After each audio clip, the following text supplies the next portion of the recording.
మేము మీ చేత నడిపించబడే వారముగా ఉన్నట్లు మీకు మా జీవితాన్ని అప్పగించుకునేందుకు సహాయం చేయండి. ఎంతైనా మీరు నమ్మదగిన దేవుడు, మాకు ముందుగా నడిచేటువంటి వాడు, మా శ్రేయస్సును ప్రభా కోరుకునేటువంటి వాడు. అందుని బట్టి మీకు స్తోత్రాలు చెల్లిస్తున్నాం. ఈ రాత్రి మరొక పర్యాయం మీ వాక్యాన్ని ధ్యానిస్తుండగా ఈ వాక్య భాగం మాకందరికీ ఆశీర్వాదకరంగా చేయండి. మా చేతిలో ఉన్న పరిశుద్ధ గ్రంథము ఎంత అమోఘమైనదో, అమూల్యమైనదో మేము గుర్తెరిగి దాన్ని హృదయానికి హత్తుకున్నట్లు, ఇతరులకు ప్రకటించినట్లు కృప చూపించమని మా రక్షకుడైన యేసుక్రీస్తు ఉన్నతమైన నామంలో ప్రార్థన చేస్తున్నాం తండ్రి. ఆమేన్.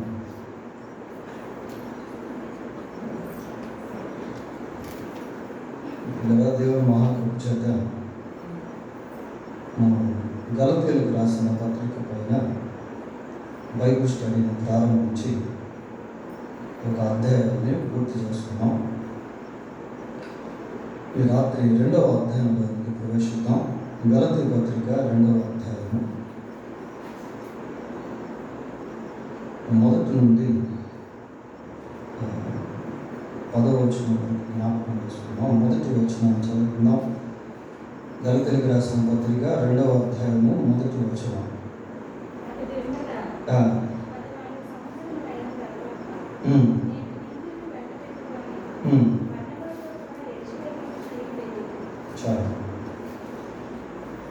అటు పిమ్మట 14 సంవత్సరములైన తర్వాత నేను తీతును వెంట పెట్టుకుని బర్నబాతో కూడా యెరూషలేమునకు తిరిగి వెళ్ళి తిని.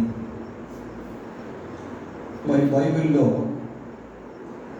అపోస్తలుల కార్యములు 9వ అధ్యాయంలో పౌలు మారు మనసు పొందినట్టు మనం చూస్తాం. ఆ తర్వాత పౌలు యెరూషలేముకు వచ్చిన సందర్భాన్ని పక్క అధ్యాయంలో మనకు కనబడుతుంది. అయితే మారు మనసు పొందిన తర్వాత పౌలు వెంటనే యెరూషలేముకు వెళ్ళలేదు. అరేబియా ప్రాంతానికి వెళ్ళినట్టు పోయిన పాఠాల్లో మనం చెప్పుకున్నాం. అంటే మారు మనసు పొందిన తర్వాత దాదాపు 14 సంవత్సరాలు పౌలు ఎవరికి కూడా అంతగా కనబడకుండా దేవునితో సమయాన్ని గడుపుతూ వచ్చాడు. దేవునితో సమయాన్ని గడుపుతున్నటువంటి ఆ సమయంలో ప్రభు యొక్క ప్రత్యక్షతలను ప్రత్యక్షంగా పౌలు అనుభవించాడు. అందుకే ఆయా సందర్భాల్లో పౌలు తన పత్రికలో రాస్తూ, ఈ సువార్త నాకు ఎవరో చెప్పలేదు, కానీ ఇది ప్రభు అయిన యేసుక్రీస్తు ద్వారా నాకు చెప్పబడింది లేక అప్పగించబడింది అని అంటాడు. అలాగే కొరింథీయులకు రాసిన మొదటి పత్రిక 11వ అధ్యాయం వల్ల సమయంలో కూడా నేను మీకు అప్పగించిన దానిని ప్రభువు వలన పొందుతుంది. మరి ఎప్పుడు ప్రభు వలన వాటిని పొందాడు, ప్రభువు అతనికి అప్పగించాడు అనేది బైబిల్లో మనం పేర్కొనట్లేదు. ఈ 14 సంవత్సరాలుగా ప్రభువుతో గడిపిన ఏకాంత సమయంలో ఎన్నో శ్రేష్టమైనటువంటి అనుభవాలు పౌలు పొందుకున్నాడు.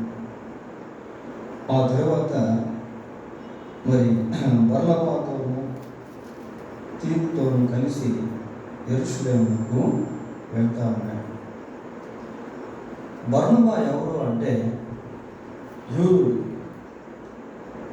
యూదా మతంలో నుండి బర్నబా యేసుక్రీస్తు ప్రభువును విశ్వసించాడు. తీతు ఎవరు అంటే అన్య మతంలో నుండి యేసుక్రీస్తును పౌలు ద్వారా విశ్వసించినటువంటి వ్యక్తి తీతు. మరి పౌలు ఎన్నిసార్లు యెరూషలేముకు వెళ్ళాడు అని మనం గమనించినట్లయితే అపోస్తలుల కార్యాల్లో 5 సార్లు పౌలు యెరూషలేమును దర్శించినటువంటి సందర్భాలు మనకు కనబడతాయి. హిస్టారికల్గా ఈ పౌలు ప్రయాణాలను గమనించినప్పుడు 5 సార్లు పౌలు యెరూషలేమును సందర్శించినట్టుగా చూస్తాం ప్రియులారా. మొదటిసారి ఎప్పుడు అనంటే రాసుకునేవాడు రాసుకోండి, అపోస్తలుల కార్యములు 9వ అధ్యాయము 26 నుండి 30వ వచనం వరకు. అపోస్తలుల కార్యములు 9వ అధ్యాయము 26 నుండి 30వ వచనం వరకు. దమస్కును విడిచిన తర్వాత పౌలు యెరూషలేమునకు వెళ్ళినటువంటి విషయాలు అక్కడ మనకు కనబడతాయి. అక్కడే పేతురును పౌలు కలిశాడు. దీని గురించి మనకు గలతీ పత్రిక 1వ అధ్యాయము 18వ వచనం ఒకసారి చదవండి.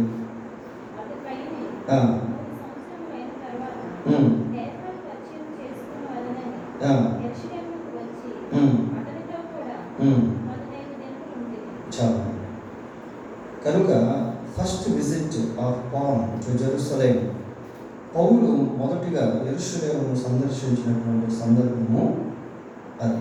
ఇది ఎప్పుడు జరిగింది అని అంటే క్రీస్తు శకం 35వ సంవత్సరంలో ఈ మొదటి విజిట్ పౌలు చేసినట్టుగా చెప్తారు ప్రియులారా.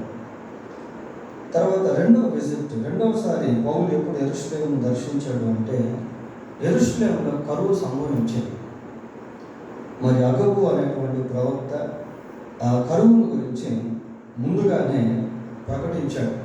ఈ సందర్భం మనకు అపోస్తలుల కార్యములు 11వ అధ్యాయము 27 నుండి 30వ వచనం వరకు చూస్తే అక్కడ మనం దాన్ని గమనించవచ్చు. చదవండి. 11వ అధ్యాయము 27 నుండి 30వ వచనం. ఆ దినముల యందు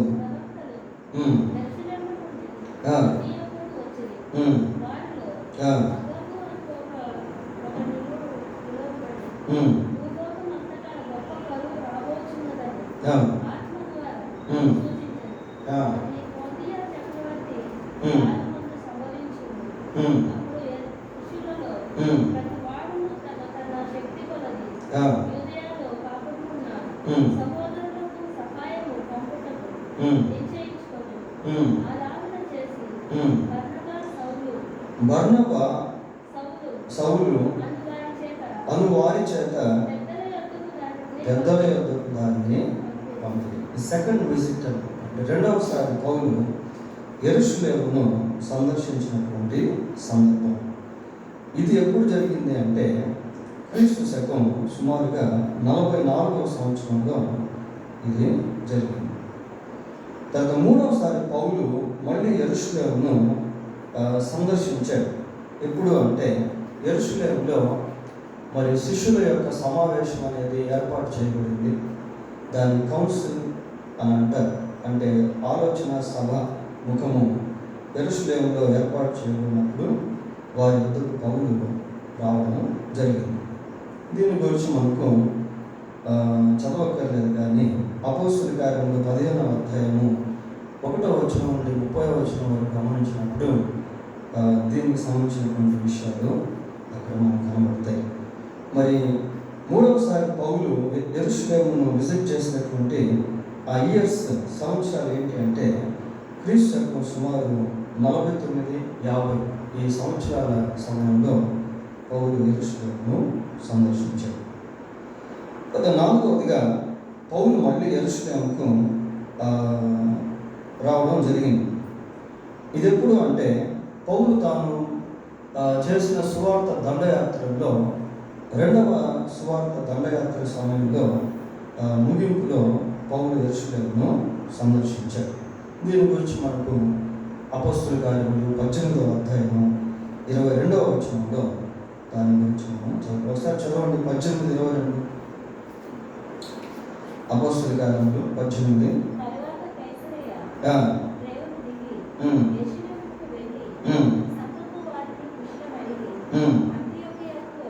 చాలు. కనుక ఆ కైసరియా అనేటువంటి సందర్భాన్ని మనం చూస్తూ ఉన్నాం. పౌలు ఇంకా దాని ముందు మనం చదివినట్లయితే దాని గురించినటువంటి విషయాలు మనకు కనబడతాయి. కాబట్టి పౌలు 4వసారి యెరూషలేమును సందర్శించినటువంటి సందర్భం ఇక్కడ కనబడతా ఉంది. ఇది ఎప్పుడు జరిగిందంటే సుమారుగా క్రీస్తు శకం 52వ సంవత్సరంలో ఇది జరిగినట్టు ఆధారాలు ఉన్నాయి. ద ఫైనల్ విజిట్ అనేది అంటే చివరిసారి పౌలు యెరూషలేమునకు దర్శించినటువంటి సమయంలో సంఖ్యలతో బంధించబడి ఉన్నాడు. So he was in imprisonment. ఆ సంఖ్యలతో ఒక ఖైదీలాగా పౌలు మనకు కనిపిస్తాడు. అది చివరిసారి పౌలు యెరూషలేముకు వెళ్ళినటువంటి సందర్భం. ఇది అపోస్తలుల కార్యం 21వ అధ్యాయము 15వ వచనం నుండి 23వ అధ్యాయం 35వ వచనం వరకు దీని గురించినటువంటి వివరణలు మనకు కనబడతాయి. మరి పౌలు చివరిసారిగా యెరూషలేమును సందర్శించినటువంటి ఆ సంవత్సరం ఏది అంటే సుమారుగా క్రీస్తు శకం 57వ సంవత్సరంలో పౌలు చివరిసారి యెరూషలేమును సందర్శించారు. సరే, ఇప్పుడు మనం చదువుకున్నటువంటి ఈ గలతీ పత్రిక 2వ అధ్యాయం 1వ వచనంలో బర్నబాతోను తీతుతోను కలిసి పౌలు యెరూషలేమునకు వెళ్ళాడు. ఇది ఎన్నో విజిట్ అంటే it is called second visit. ఇది రెండవసారి. అంటే మనం ఇందాక చెప్పుకున్నాం కదా, కరువు వచ్చినటువంటి సమయంలో పౌలు బర్నబా గురించి అక్కడ మనం చదువుకున్నాం ఇందాక. అంటే రెండవసారి యెరూషలేమును పౌలు దర్శించినప్పుడు జరిగినటువంటి విషయాన్ని ఇక్కడ మనం చదువుతా ఉన్నాం. సరే, 2వ వచనం చదవండి. గలతీ పత్రిక 2వ అధ్యాయం 2వ వచనం. దేవదర్శన ప్రకారమై వెళుతున్నాని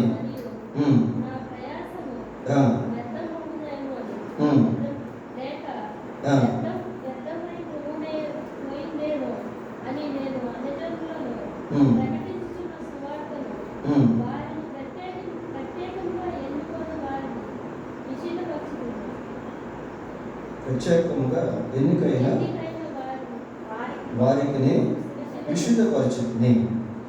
ఇక్కడ పౌలు ఏమంటున్నాడు అంటే దేవదర్శనం ప్రకారమే వెళ్ళి తిని అంటున్నాడు. పౌలు మరి దేవుని యొక్క నడిపింపును బట్టి ప్రయాణాలు కొనసాగించాడు. పౌలు ఈ మాట రాస్తున్నటువంటి సమయంలో పౌలు యొక్క హృదయంలో ఎంతో కలవరమైనటువంటిది ఉంది. ఎందుకు అంటే పౌలు సువార్తను ప్రకటిస్తూ ఉంటే ఆ సువార్తను చెరిపేటువంటి యూదులు అనేక మంది ఉంటూ ఉండేవాడు. కాబట్టి పౌలు ఇక్కడ ఏమంటున్నాడు అంటే చూడండి, మరియు నా ప్రయాసము వ్యర్థమైపోయేదేమో లేక వ్యర్థమై పోవునేమో వ్యర్థమై పోయేనేమో అని నేను అన్ని జనులలో ప్రకటించుచున్న సువార్తను వారికి ప్రత్యేకముగా ఎన్నికైన వారికి విశుద్ధపరిచితిని. ఎన్నికైన వారు ఎవరు అనేటువంటిది తర్వాత భాగంలో మనం చూస్తాం ఇలా. కనుక మరి పౌలు తాను ప్రకటించినటువంటి సువార్త విషయంలో అక్కడక్కడ ఎంతో బాధను కలిగినట్టు మనం చూస్తాం. మొదటి అధ్యాయం 6వ వచనంలో కూడా మరి గలతీలో ఉన్నటువంటి ప్రజలు భిన్నమైనటువంటి సువార్త తట్టు త్వరగా తిరిగిపోయినప్పుడు పౌలు ఎంత దుఃఖపడ్డాడు అన్న విషయాలు ఆ రోజుల్లో మనం జ్ఞాపకం చేసుకోవడం జరిగింది పిల్లలు. సరే, 3వ వచనం నుంచి 5వ వచనం వరకు చదువుదాం.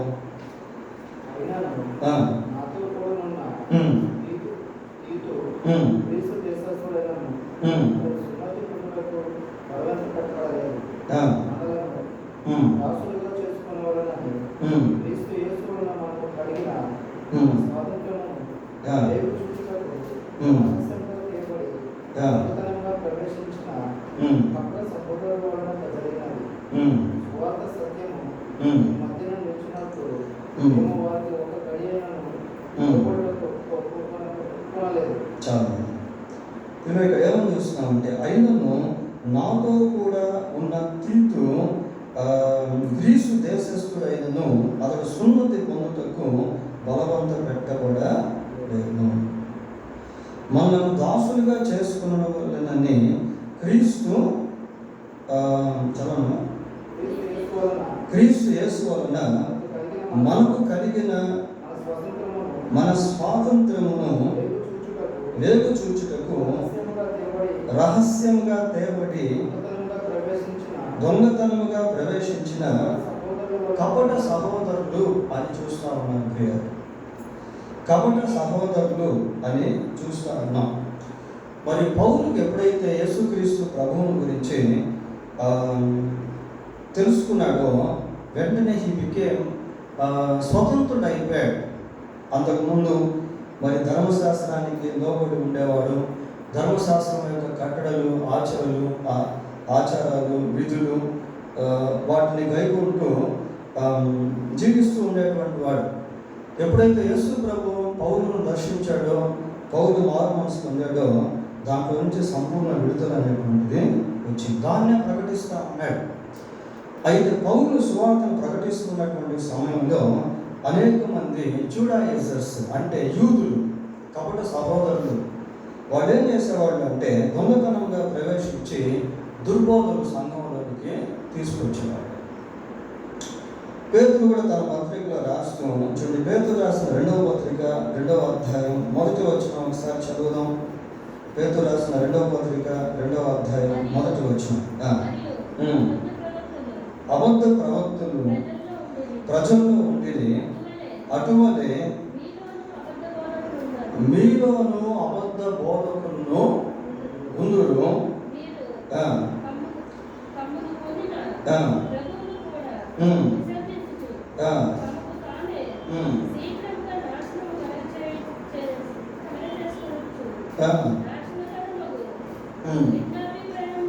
భిన్నాభిప్రాయములను రహస్యముగా బోధించుడు. భిన్నాభిప్రాయములను రహస్యంగా బోధించడం పిల్లలు. కాబట్టి పౌలు సువార్తకు వ్యతిరేకంగా ఎంతోమంది యూదులు రహస్యంగా భిన్నాభిప్రాయాలను బోధించేవారు. ఇంకా వాళ్ళు ఏం చెప్పేవాళ్ళు అంటే, ఒకవేళ అన్ని జనుల్లో నుంచి ఎవరైనా యేసుక్రీస్తును నమ్ముకుంటే వాళ్ళు కూడా సున్నతి పొందాలి అని చెప్పారు. ఇందాక ఒక వ్యక్తిని మనం చూస్తాం. ఎవరి వ్యక్తి? తీతు ఎవరిలో నుంచి దేవుని నమ్ముకున్నాడు? అన్ని జనుల్లో నుంచి దేవుని నమ్ముకున్నాడు. కాబట్టి యూదుల లెక్క ప్రకారం తీతు కూడా ఏం చేయాలి? సున్నతి పొందాలి. కానీ సున్నతి పొందేదానికి బలవంతము చేయబడలేదు అన్న విషయాన్ని అక్కడ మనం చూస్తున్నాం. ప్రియారు చదువుకున్నాం కదా ఇందాక. 3వ వచనంలో ఏమనుంది? అయినను నాతో కూడా ఉన్న తీతు గ్రీసు దేశస్థుడు అయినను అతడు సున్నతి పొందుటకు బలవంత పెట్టబడలేదు. అంటే ఫోర్సిబుల్ అన్నమాట.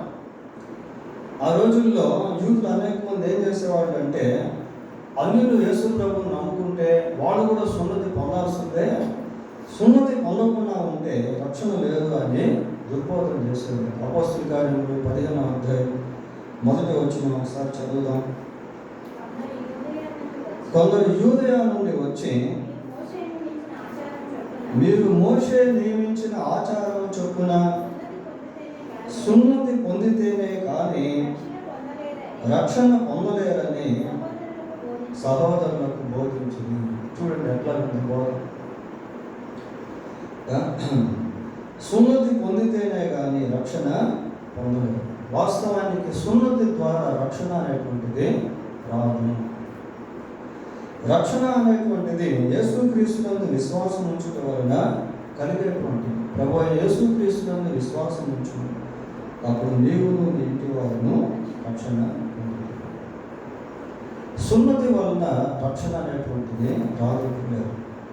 కానీ ఆ విధంగా బోధ చేసి సంఘములు ఎంతో గలిబిలిని మనుషులను తీసుకొచ్చేవారు. కాబట్టి పౌలు తేటతెల్లంగా మరి లీగలిజం గురించి మాట్లాడాడు. లీగలిజం అంటే ధర్మశాస్త్రానుసారమైన క్రియల మూలంగా మనుషులు నీతిమంతులుగా ఎంచబడలేరు. అంతకుముందు కూడా మనం లీగలిజం గురించి చెప్పుకున్నాం. ఈ 2వ అధ్యాయంలో చాలా విషయాలు లీగలిజం గురించి రాయబడి ఉన్నాయి. పిల్లలు ధర్మశాస్త్రం గురించి పౌలు మాట్లాడుతూ దేవుని యొక్క కృపను గురించి గట్టిగా వక్కాడించి ఉద్ఘాటించాడు. అంటే గట్టిగా ఎంఫసైజ్ చేసి చెప్పడం జరిగింది. చూడు, రోమపత్రిక 5వ అధ్యాయము 20-21 వచనాలు చదువుకుందాం. రోమాపత్రిక 5వ అధ్యాయము 20-21 వచ్చిన అపరాధము విస్తరించినట్లు ధర్మశాస్త్రము ప్రవేశించను, అయినను పాపము మరణమును ఆధారము చేసుకొని ఎలాగూ ఏలేనో అలాగే నిత్య జీవము కలుగుటకై నీతి ద్వారా కృపయు మన ప్రభు అయిన యేసు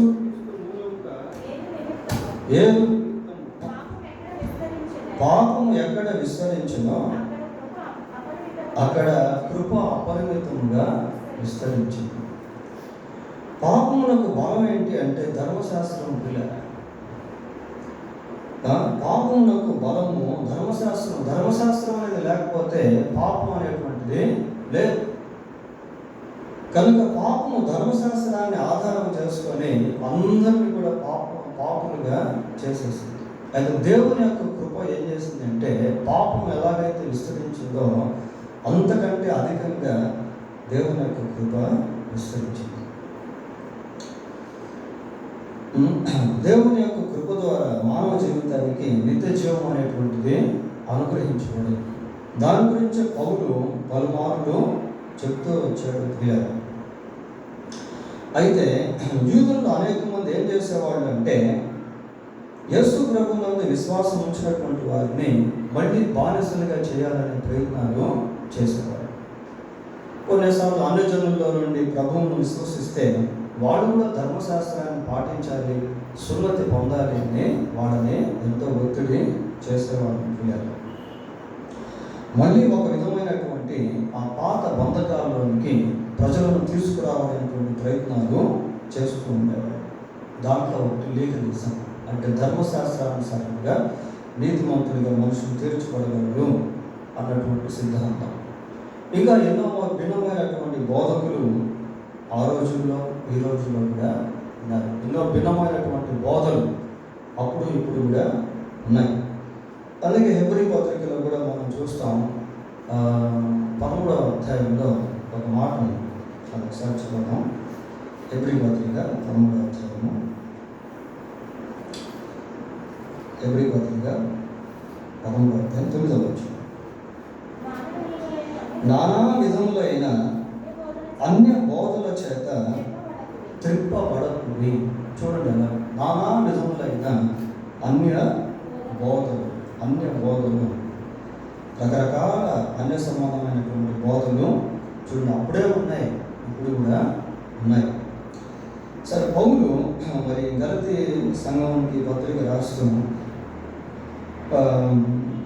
ప్రాక్టికల్గా జరిగినటువంటి విషయాలను జ్ఞాపకం చేస్తా ఉన్నాడు. సరే, 6వ వచనం అర్థం, ఎన్నికైన వారుగా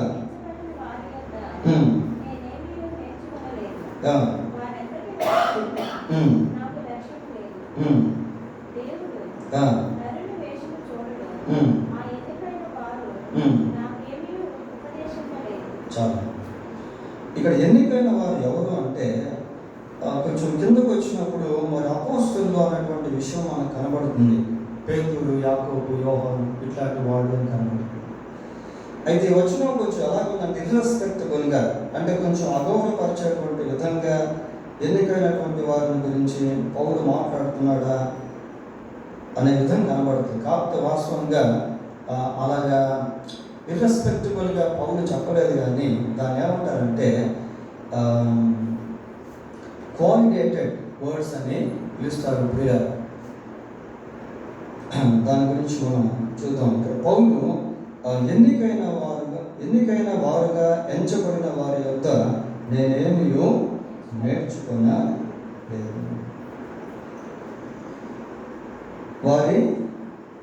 వారందరి వారైనను నాకు వశము లేదు. ఎన్నికైనటువంటి వారి యొద్ద పౌలు ఏమీ నేర్చుకోలేదు అని అంటున్నాడు ప్రియులారా. వాస్తవానికి పౌలు మారుమనసు పొందిన తర్వాత వెంటనే అపోస్తుల దగ్గరికి వెళ్ళిపోయి మరి అపోస్తుల యొక్క బోధ వినడం వంటిది చేయలేదు. పౌలు మనం ఇందాక చెప్పుకున్న మారు మనసు పొందిన తర్వాత అరేబియా ప్రాంతానికి వెళ్ళిపోయాడు.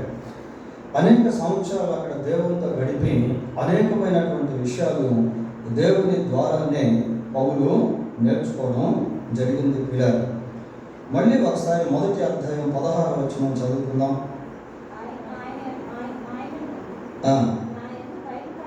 ఆయనను నా యందు బయలుపరచ అనుగ్రహించినప్పుడు మనుష్య మాతృలతో నేను సంప్రదింపలేదు. మనుష్య మాతృలను నేను సంప్రదింపలేదు.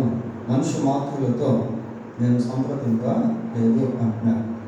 కాబట్టి పౌలు మరి అపోస్తులుగా పిలువబడుచున్నటువంటి శిష్యుల యొద్దకు వెళ్ళి వాళ్ళ యొద్ద నేర్చుకున్నటువంటి వాడు కాదు. పిల్లలు కొన్నిసార్లు మరి ప్రారంభ దినాల్లో పౌలు మారు మనసు పొందినప్పుడు వీళ్ళు కూడా కొంచెం పౌలును హెసిటేట్ చేశారు, అంటే సంకోచించారు. నిజంగా ఇతను మారు మనసు పొందాడా? వారు అపోస్తుల గారు 9వ అధ్యాయం గమనించినప్పుడు 9-10 అధ్యాయంలో అక్కడ మనకు కనబడుతుంది. శిష్యులు వెంటనే పౌలు నమ్మలేదు. పౌలు యొక్క కన్వర్షన్, ట్రాన్స్ఫర్మేషన్, ఆ పరివర్తనను వెంటనే వాళ్ళు యాక్సెప్ట్ చేయలేదు. వాళ్ళు ఏమనుకున్నారంటే, ఇదిగో ఇతను ఇక్కడ కూడా నటిస్తా ఉన్నాడు, ఇక్కడ కూడా సంఘాన్ని హింసించడానికి స్థలానికి వచ్చాడు. ఈవెన్ మనం అననీయ గురించి ఆలోచిస్తే, అననీయతో దేవుడు మాట్లాడుతూ ఉన్నప్పటికీ అననీయ యొక్క ఉద్దేశం ఇంటెన్షన్ అలాగే ఉన్నట్టు మనం చూస్తాం. ప్రియాలు కానీ తర్వాత మరి శిష్యులకు పౌలు యొక్క నిజమైనటువంటి పరివర్తన అర్థమైంది.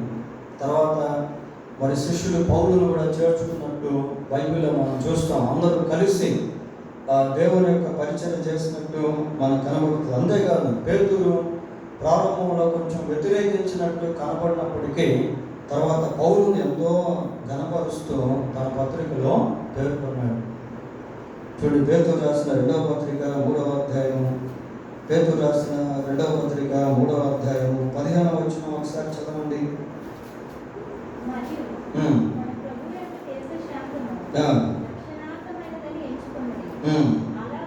అలాగూ మన ప్రియ సహోదరుడైన పౌలు కూడా తనకు అనుగ్రహింపబడిన జ్ఞానము చొప్పున మీకు రాసి ఉన్నారు. చూడండి, ఎంతగా పౌలును గురించి పేతురు ఘనంగా చెప్పడం అనేది మనము చూస్తూ ఉన్నాం. క్రీడ సరే, 7వ వచనానికి వద్దాం. 2వ అధ్యాయం 7వ వచనం. అయితే సున్నతి పొందిన వారికి బోధించుటకై సువార్త పేతురుకు ఎలాగో అప్పగింపబడినో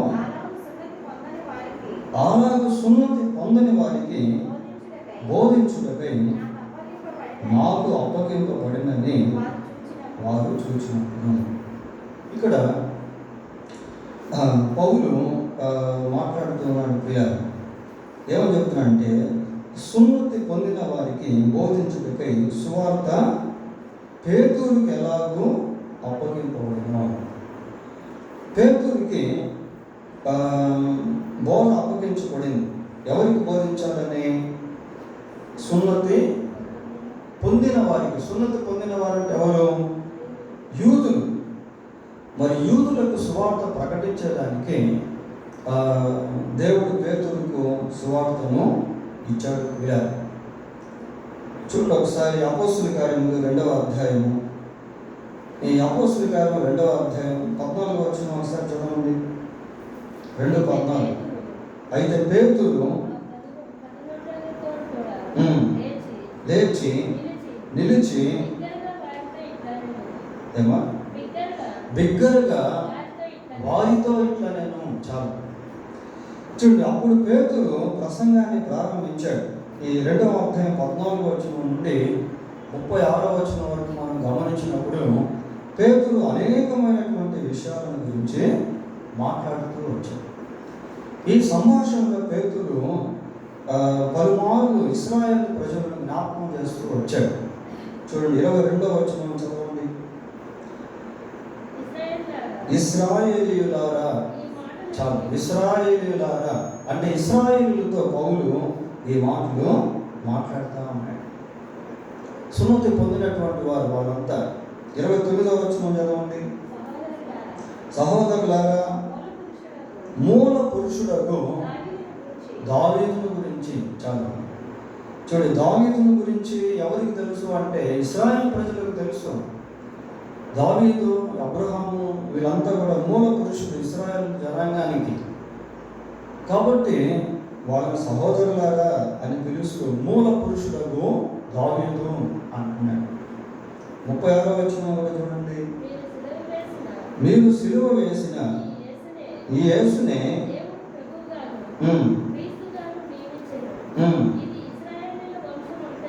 ఇది ఇశ్రాయేలీయుల వంశమంతయు రూఢిగా తెలుసుకొనవలెనని చెప్పాను. కనుక మరి సున్నతి పొందినటువంటి ఇశ్రాయేలు ప్రజలకు సువార్త ప్రకటించేటువంటి బాధ్యతను దేవుడు పేతురుకు అనుగ్రహించాడు. కొంత పౌలు యొక్క పరిచయం గురించి కూడా మనం చూస్తూ ఉన్నాం. పౌలుకి సువార్త ఎవరికి ప్రకటించాలని దేవుడు అప్పగించాడు? అన్యజనులకి, అంటే సున్నతి పొందనటువంటి వారు అన్యజనులకు సువార్త ప్రకటించేటువంటి పరిచయను దేవుడు పౌలుకి అప్పగించాడు. 1వ అధ్యాయం 15వ వచనం చదవండి. గలతీ పత్రిక, అయినను తల్లి గర్భమందు పడినది మొదలుకొని నన్ను ప్రత్యేకపరిచి తన కృపచేత నన్ను పిలిచిన దేవుడు నేను అన్య జనులలో తన కుమారుని ప్రకటింప. ఏ జనులట? అన్య జనులలో. అన్య జనులలో అంటే సున్నతి పొందనటువంటి వారు అన్యుల్లో సువార్త ప్రకటించేటువంటి ఆ పనిని దేవుడు పౌలుకు అప్పగించాడు. దాని గురించి పౌలు మాట్లాడుతూ ఉన్నాడు. 8-9 వచనాలు చదవండి. 2వ అధ్యాయం 8-9.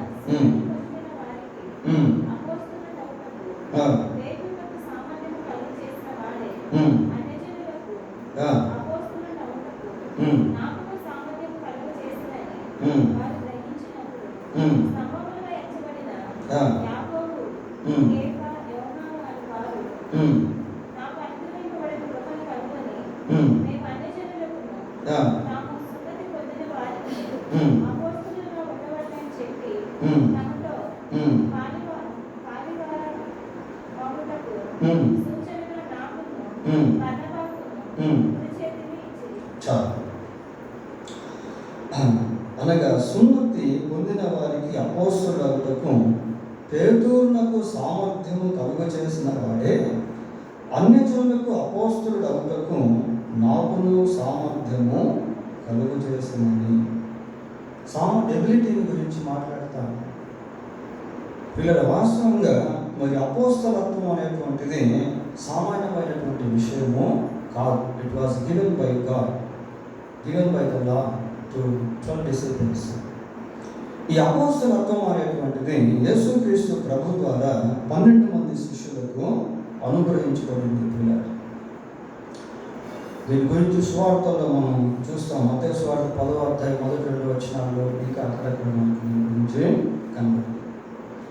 అయితే ఆ ఎబిలిటీని గురించి, సామర్థ్యతను గురించి పౌలు మాట్లాడుతూ మళ్ళీ ఏమంటాడంటే అన్ని జనులకు సువార్త ప్రకటించుటకు పౌలు కూడా దేవుడి సామర్థ్యాన్ని కలుగజేశాడు అంటున్నాడు.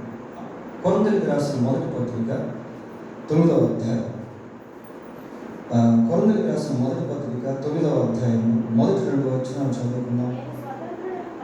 నేను స్వతంత్రుడను కానా, నేను అపోస్తలుడను కానా, మన ప్రభువైన యేసును నేను చూడలేదా, ప్రభువునందు నా పనికి ఫలము మీరు కాదు.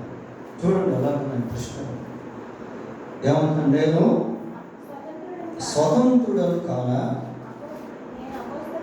అపోస్తలుడను కానా. పిల్లల వాస్తవానికి పౌలు యేసు ప్రభువునందు విశ్వాసం ఉంచక ముందు అపోస్తలత్వం అనేటువంటిది పౌలుకి లేదు. ఎప్పుడైతే ఆ దమస్కు ప్రాంతంలో, దమస్కు మార్గంలో మరి యేసు ప్రభువు పౌలును దర్శించిన తర్వాత హి వాస్ గివెన్ ద అపోస్టలేట్స్. పైగా దేవుని చేత పౌలుకు అపోస్తలత్వం అనేటువంటిది ఇవ్వబడింది. అందుకే మనం రోమాపత్రిక నుంచి ఫిలెమోను పత్రిక వరకు అపోస్తలుడైన పౌలు రోమిలకు రాసిన పత్రిక ఇట్లా మనం చదువుతా వస్తాం ప్రియాలు.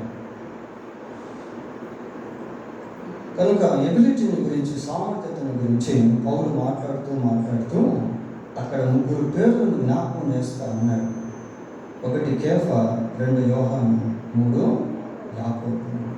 వీళ్ళు ఎలాగున్నారట? స్తంభములుగా ఉన్నారట. వారికి అనగా స్తంభములుగా ఉండవలనని చెప్పి, స్తంభాలు అంటున్నాడు, పిల్లర్స్. ఈ 3 అపోస్తలుల్లో ఎంతో ప్రాధాన్యత వహించినటువంటి వారుగా మనకు కనబడతారు. యోహాను, కేఫా, యాకోబు, పిల్లర్. వీళ్ళు 3 గురించి మన సువార్తల్లో అక్కడక్కడ చదువుతాం. ప్రభు వీరికి కొంత ప్రత్యేకమైనటువంటి ప్రాధాన్యత లేక అవకాశాన్ని, ప్రయారిటీ ఇచ్చినట్టు మనం చూస్తాం. ప్రియులు, యాయూరు ఇంటికి వెళ్ళినటువంటి సమయంలో మరి శిష్యులంతా కూడా వెంబడిస్తున్నారు. కొద్దిమందిని బయట ఉంచి ప్రత్యేకంగా యాకోబును, యోహానును, పేతురును ప్రభువు ఇంట్లోనికి తీసుకెళ్ళారు. రూపాంతరకొండ అనుభవ సమయంలో కూడా మరి ప్రభు శిష్యులను కింద ఉంచి ప్రత్యేకంగా పేతురును, యాకోబును, యోహానును రూపాంతరకొండ మీదకి తీసుకెళ్ళారు. అలాగే గెత్సేమనీలో ప్రభు ప్రార్థన చేసేటువంటి సమయంలో కూడా శిష్యులు కొద్దిమంది ఒక దగ్గర ఉన్నారు. మిగతా ఈ 3 8 మందిని ఒక దగ్గర పెట్టి ఇంకా ఈ 3 కొంచెం ప్రభుకు అందుబాటులో దగ్గరగా ఉండేటట్టు పేతురుని, యాకోబుని, యోహానును ప్రభు తీసుకెళ్ళినట్లు మనం చూస్తాం. యేసు ప్రభువు పునరుద్ధారణై వెళ్ళిపోయిన తర్వాత మరి పరిశుద్ధాత్మ చేత శిష్యులు నింపబడినప్పుడు ఈ 3 కూడా పరిచయంలో ఎంతో మూల స్తంభాలుగా మనకు కనబడతారు. పిల్లలు, స్తంభం దేనికి సూచన అంటే అది స్థిరత్వానికి సూచన. వీళ్ళు ఎక్కడ కూడా కదిలించబడలేదు. ఎన్నో శోధనలు వచ్చాయి, ఎక్కడ కదిలించబడలేదు.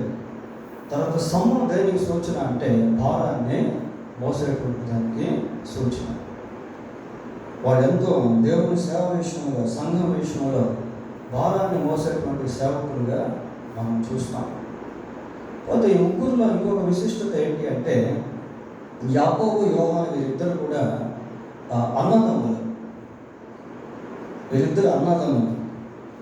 మొట్టమొదటిగా శిష్యత్వంలో ప్రభు కొరకు హతసాక్షిగా మారింది ఎవరు అంటే యాకోబు. అపోస్తలుల కార్యం 12వ అధ్యాయంలో కనిపిస్తుంది. యాకోబు శిరచ్ఛేదము చేసింది. అపోస్తలుల చివరిగా చనిపోయినటువంటి వ్యక్తి, సామాన్యంగా చనిపోయినటువంటి వ్యక్తి ఎవరు అంటే యోహాను. అన్నదమ్ములు ఇద్దరు.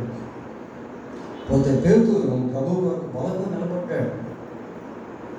ఆ సిలువ వేసేటువంటి సమయంలో పేతురు కొంత భయపడినప్పటికీ, ప్రభువును ఎరగనని ఒప్పుకున్నప్పటికీ, ఆ తరువాత పేతురు ప్రభువు కోసం బలంగా నిలబడ్డాడు. తలక్రిందులుగా సిలువ వేయబడ్డాడు. ఈ 3 మూల స్తంభాలుగా ఉన్నట్టుగా మనము చూస్తాము. పౌలుకును బర్నబాకును కుడి చేతిని ఇచ్చింది. దేవుని యొక్క పరిచర్యలో యాకోబు, పేతురు, యోహాను పౌలుకు, బర్నబాకు ఎంతో ప్రోత్సాహాన్ని ఇచ్చారు. మన అపోస్తలుల కార్యం చదివినప్పుడు బర్నబా, పౌలు కలిసి ఎంతో గొప్ప పరిచర్య చేసినట్టుగా చూస్తాం. దాని వెనక శిష్యుల యొక్క సహకారం కూడా దాన్ని అందించుకునేది. చివరిగా 10వ వచనం చదవండి. మేము బీదలను జ్ఞాపకము చేసుకునవలనని మాత్రమే వారు కోరిది, అలాగూ చేయుటకు నేనును ఆసక్తి కలిగి. బీదలను జ్ఞాపకం చేసుకోవాలని వారు కోరారు. కొద్దిగా ఇందాక మనం చూసాం అగబు ప్రవచించినటువంటి సమయంలో గొప్ప కరువు సంభవించినప్పుడు పౌలు బర్నబా అక్కడికి వెళ్ళి కొంత చందాను తీసుకుని వచ్చారు. బీదల పట్ల మరి ముఖ్యంగా సంఘంలో ఉన్న బీదల పట్ల పౌలు ఎప్పుడు భారాన్ని కలిగి ఉండేవాడు. ఇక్కడ దాన్నే మనం చూస్తాం. అలాగూ చేయుటకు నేను ఆసక్తి కలిగి ఉంటుంది. కొరింథీయులకు రాసిన మొదటి పత్రిక 16వ అధ్యాయము, కొరింథీయులకు రాసిన మొదటి పత్రిక 16వ అధ్యాయము మొదటి వచనాన్ని ఒకసారి చూసి ముగిద్దాం. పరిశుద్ధుల కొరకైన కానుక విషయమైతే నేను గలతీయ సంఘములకు నియమించిన ప్రకారము మీరును చేయండి. నేను వచ్చినప్పుడు ప్రతి ఆదివారమున మీలో ప్రతి వాడును తాను వర్ధిల్లిన కొలది తన యొక్క కొంత సొమ్ము నిల్వ చేయగలను. దేనికట? పరిశుద్ధుల కొరకైన చందా, కానుక అంటున్నాడు. పరిశుద్ధుల కొరకైన కానుక అంటే సంఘంలో పేదవారుగా ఉన్నటువంటి వారి పట్ల పౌలు ఎంతో భారాన్ని కలిగి ఉన్నాడు. అప్పుడు కూడా కరువు వచ్చినటువంటి సమయంలో పరిశుద్ధులకు ఎంతో మంది చేయూతను అందించారు ప్రియులు. కాబట్టి ఇలాంటి విషయాలు ఈ 10 వచనాల్లో మనం చూసాం. దేవుని చిత్తమైతే వచ్చే పాఠంలో మరికొన్ని విషయాలు ఈ గలతీయులకు రాసిన పత్రిక గురించి ధ్యానం చేద్దాం. దేవుడు తన వాక్యాన్ని దీవించుగాక. ప్రార్థన.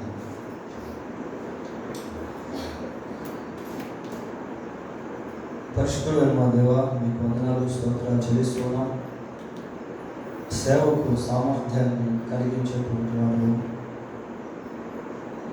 ప్రభావ, మీకు వందనాలు, స్తోత్రాలు. మమ్మల్ని కూడా మీ సత్య సువార్త క్రిందకి తీసుకుని వచ్చి అందులో స్థిరపరిచినందుకై మీకు స్తోత్రాలు. భిన్నమైన బోధనలు ఇరుక్కోకుండా ఆయన అబద్ధ బోధలకు లోపడకుండా మీ సత్య సువార్త క్రిందకు మమ్మల్ని తీసుకొచ్చినందుకై మీ స్తోత్రాలు చెల్లిస్తూ ఉన్నాం. మీ యందు మాకు అనుగ్రహించిన గొప్ప నిరీక్షణను బట్టి మీకు స్తోత్రాలు. మీ సువార్తకు మేము కూడా సాక్షులుగా ఉండినట్లు, మీ సువార్తను అనేకులకు ప్రకటించేటువంటి వారుగా ఉండినట్లు మాకును దయతో సామర్థ్యాన్ని కలిగించుకొని ప్రార్థిస్తూ ఉన్నాం. ప్రభా, మీకు వందనాలు, స్తోత్రాలు. మీతో ఏకాంత సమయాన్ని గడిపేవారుగా, మీ యొక్క ప్రత్యక్షతను పొందుకునేవారుగా, మీ యొక్క స్వరాన్ని వినేటువంటి వారుగా ఉండుటకు కృప ఇచ్చింది. ఈ బైబిల్ అధ్యాయాలు సంఘమంతటికి దీవెనకరంగా చేయడం వేడుకుంటూ ఘనత, మహిమ, ప్రభావములను మీకు ఆరోపిస్తూ వచ్చే పాఠాన్ని తగు రీతిగా మమ్మల్ని సిద్ధపరచమని వేడుకుంటూ మా రక్షకుడైన యేసుక్రీస్తు పరిశుద్ధమైన నామములో ప్రార్థన చేస్తున్నాము తండ్రి. ఆమేన్. మన తండ్రి అయిన దేవుని ప్రేమ, మన ప్రభు అయిన యేసుక్రీస్తు యొక్క కృప, పరిశుద్ధాత్మ దేవుని యొక్క సన్నిధి, సహవాసం మనకు, కుటుంబాన్ని, సంఘంలో కుటుంబాన్ని తోడు కాపాడును. ఆమేన్.